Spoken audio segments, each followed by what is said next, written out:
ప్రపంచంలో ప్రతి ఒక్కడికి ఒక కల ఉంటుంది. అలాగే నాకు ఒక కల ఉంది. 25 ఏళ్ళు పెంచిన తండ్రి కలని నెరవేర్చాలని, 25 ఏళ్ళుగా నేను కంటున్న కలని నెరవేర్చుకోవాలని. ముందు నా గురించి చెప్పడం కంటే నా బలం గురించి, నా బలహీనత గురించి చెప్పాలి. నిజంగా నేనంటే నీకు ఇష్టమేనా? కాదు, ప్రాణం. ఎందుకో తెలుసా? 100 మంది నా చుట్టూ ఉన్నా నువ్వు లేకపోతే ఒంటరిగా ఫీల్ అవుతా. 10 మంది నా పక్కనే ఉన్నా నీ పలకరింపు లేకపోతే బాధపడతా.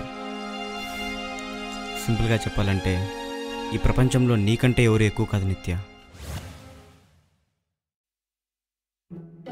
హలో నా ఊరికొచ్చేసినానా? ఏంది సంగతే? అడి అమ్మ బడవా. ఏంటి సార్ ఈరోజు చాలా హుషారుగా ఉన్నారు? నేను నీకు దూరం అవుతే, ఒకవేళ చనిపోతే? ఈ గుండె ఆగిపోతుంది, మాట మూగిపోతుంది, ఈ ప్రాణం మట్టిలో కలిసిపోతుంది.